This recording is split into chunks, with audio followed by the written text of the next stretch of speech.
Survival Kit, Gipp. Yeah. That album dropped in the middle of it all, man. And I mean, it was right on time. Folks were looking for the goodie and for the OGs to have something to say about the world at that point in time, man. What was it like for y'all dropping that project and the reception that y'all received from that thing, man? I can give y'all some real game. It's almost like our career started over. Because cell therapy became even bigger during the pandemic than it was when we dropped the record. You know what I mean? The record became bigger. Oh my God. And than it ever was, you know. And when you went on the internet, it was the most, I guess, sought after song. It was the most song pulled up on the internet where people were just they was trying to find any kind of music or any kind of song that identified what we was living in. Exactly. And the only song they could find was Cell Therapy. My God. You know what I mean? So it energized us. And the first thing Organized Noise said is, we're going to go back to the old gym. Like Rocky. Yeah. We can't go back to the original dungeon. But where we can go is to Mableton. To the old studio where Raheem the Dream, where Kilo, where Shadi, where all the bass artists from Atlanta recorded in a house in Mableton. It was the first time we recorded like this in so long, because all of us just had been living and doing our thing on tours, and it was the first time that we got together in probably 15 years. What? You know what I mean? Where all of us went in there and we worked every day like we was in the dungeon all over again. And we created that new album, and I really feel like Survival Kit was the last chapter to the first book. You know what I mean? Everything that comes after Survival Kit is New World. It's the New World. You know what I mean? So with me, Survival Kit, to me, when you put soul food and then you get the Survival Kit, it gives you a complete story of who we are. We didn't change. Yeah. We still do it for the people. And we show people once again that we can sacrifice for each other to make it happen. And we've been on tour for 2 years straight now. I got you know, it's you know, when you first start your career, you might have Thursday, Friday, or you might have Friday, Saturday, Sunday. You got to do shows. Well, it's 2022 and I got Jacksonville, I got Columbia, South Carolina. Yeah. And they talking about a new tour, man. We're going to talk about a new tour, man. Erykah Badu, D'Angelo, and Goody Moore. Oh! So, I mean... Life is good. Hey. That's just the bottom damn line, Gipp. Hey. Talk to me about that, though, man, because coming from a point to where it's like, okay, we in the middle of a pandemic. You seeing all of them lyrics coming real, okay? Everything's coming true, and folks are looking at you like, Gipp, no more fishing for your fish. What the hell's going on out here? And then you come out of the pandemic, full tours lined up for you. But from a personal side of things, though, how did the pandemic impact you, and what was going through your mind during that time when you saw the world changing and the old world coming to an end? I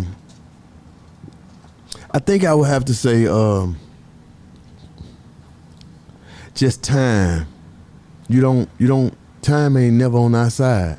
You know, and to see people die from this disease or whatever this was, you know. Yeah. All I could do was stick with what I knew.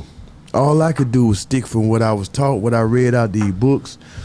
And man, my immune system is fine. I didn't take no jab. I'm not, you know. It was just strange for me because see, I'm an artist. It's a different thing for an artist because one thing they couldn't tell me was what the side effects was. You see what I mean?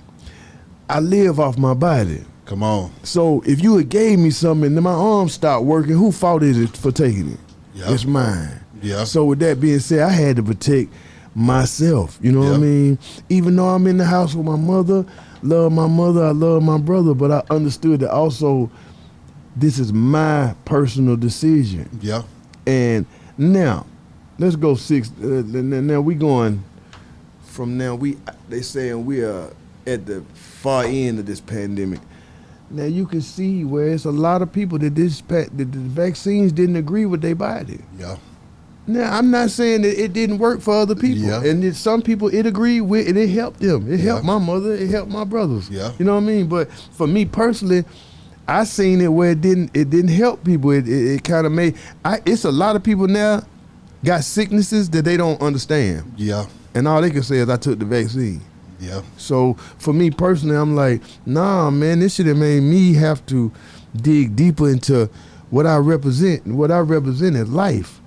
So anything that I bring to the buying public, it has to represent life. Yeah. This is gonna make, if I start drinking this, it's gonna make me live longer than drinking alcohol. So with that being said, again now, this is non-alcoholic with a base with Delta 8 and a taste added. Okay? Now this tastes like vodka, that tastes like tequila, everything. But at the end of the day, what's the main ingredient? That's Cannabis. it. Yeah. Yeah. Yeah, cannabis. So with that being said, I stay medicated. Yeah. I can't help it. I can't blame you. You know what I mean? and you know what I mean? I don't go to the doctor a lot, man. That's another thing people gotta understand, bro. I've been all over the world, and I don't get sick. I don't get sick because I go to places, I don't never turn on the AC. I turn on the heat. You'll never walk in my room in Miami and the AC on. I open the windows. Like your grandmama say, hey man, Yeah. be still, open the window, turn on the ceiling fan. You'll be all right. That's what you talking about. Just be still. You gonna calm down. so that's what I lived off of, and it's helped me. And I think the things that I did learn from my grandmother in Alabama, my father's mother, to my mother's mother in Polk County in Rockmart, Georgia. It's two different people from rural areas with two ways of doing this. If I didn't get enough knowledge out of them two, I can't listen to nobody else. That's right. Because guess what? Them folk didn't even go to the doctor back then. Them folks in the country, you went to the doctor when you were bleeding. Yeah. Outside of that. Yeah. Snake bite. You know what I mean? It had to be serious for you to leave the country or go to the hospital. You know what I mean? So with that being said, you know, people would say this: 1 teaspoon of castor oil.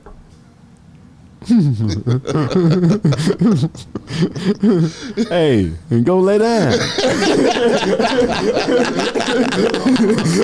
That was how we was. That was the doctor. I'm with you. That was the doctor. I'm 72, baby. Exactly. So I mean, like, you know, all this new stuff that we live in, you got to understand the world we live in now. That it's a world that don't want you to think for yourself.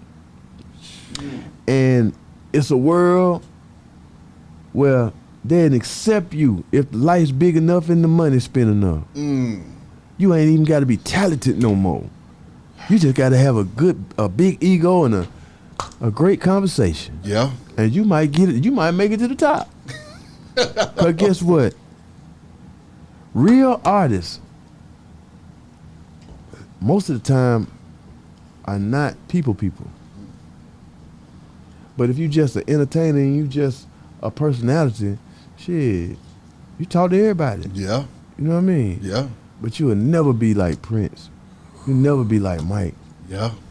You know what I mean? And I tell people all the time, you gotta understand, I didn't come into music under the guise of just hip hop. You know what I mean? I came into music because there was a lady called Jean Carn, who was a big soul singer from Atlanta that stayed on the back street of my neighborhood.